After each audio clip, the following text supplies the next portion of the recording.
সংবিধান একটা বিশাল বড় জিনিস না, বড় জিনিস হচ্ছে জনগণের অভিপ্রায়, জুলাই সনদের কমপ্লিট বাস্তবায়ন এবং সেটার মধ্যে গণভোটের রায় বাস্তবায়ন, সেটার মধ্যে সংবিধান সংস্কার। সংবিধানের মধ্যে ওটা ছিল না, এটা হিসাব করে তো আর জুলাই বিপ্লব হয়নি।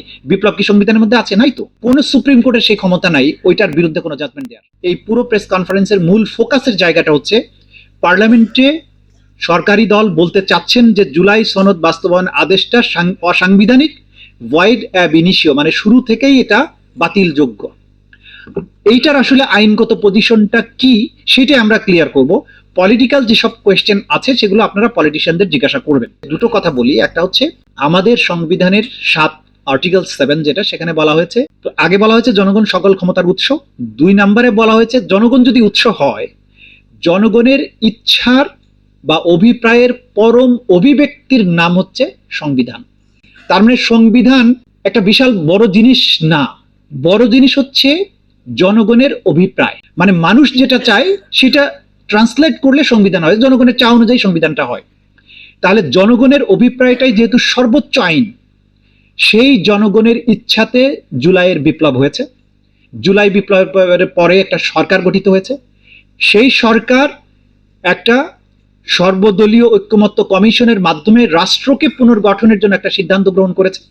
সেই সিদ্ধান্ত অনুযায়ী একটা গণভোটের ব্যাপারে বা অন্যান্য সংস্কারের ব্যাপারে ঐক্যমত্য হয়েছে এবং সেইটাকে লিগ্যাল কাভারেজের জন্য আনার জন্যই জুলাই সনদ বাস্তবায়ন আদেশ করা হয়েছে। তার মানে হচ্ছে এই পুরো কাজটা জনগণের ইচ্ছা অভিপ্রায়ের অভিব্যক্তি রূপে এটা হয়েছে এবং সেইটাকে অধিকতর শক্তিশালী করার জন্য একটা গণভোট করা হয়েছে, যেখানে প্রায় 70% মানুষ এটার পক্ষে রায় দিয়েছেন। সুতরাং জনগণের অভিপ্রায়ের পরম অভিব্যক্তি হচ্ছে জুলাই সনদের কমপ্লিট বাস্তবায়ন এবং সেটার মধ্যে গণভোটের রায় বাস্তবায়ন, সেটার মধ্যে সংবিধান সংস্কার। এখন যে কোনো যুক্তিতে আপনি এটাকে যদি নাল এন্ড ভয়েড করার চেষ্টা করেন, সেটা হচ্ছে অবৈধ। আপনি জনগণের রায় এবং অভিপ্রায়ের এগেইনস্ট অবস্থান করলেন। এখন বলছে সংবিধানের মধ্যে এটা ছিল না, সেটা ছিল না। সংবিধানের মধ্যে ওটা ছিল না, এটা হিসাব করে তো আর জুলাই বিপ্লব হয়নি। বিপ্লব কি সংবিধানের মধ্যে আছে? নাই তো।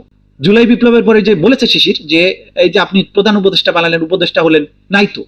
তারপরে যদি প্রধান উপদেষ্টা পরিষদ না থাকে, তাহলে নির্বাচনে যে আপনারা নির্বাচিত হলেন এমপি হিসাবে, তা আপনারা কোত্থেকে আসলেন?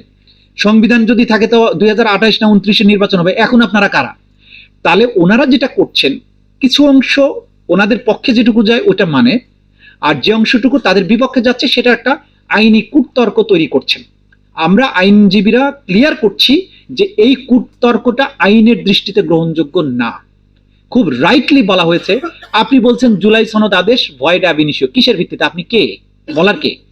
আইন যদি ভয়েড অ্যাব ইনিশিও হয়, অসাংবিধানিক হয়, বলার ক্ষমতা শুধুমাত্র সুপ্রিম কোর্টের। সুপ্রিম কোর্টে মামলা একটা হয়েছে, সেখানে আসেন, আর্গুমেন্ট করেন, যদি বাতিল হয় তখন দেখা যাবে।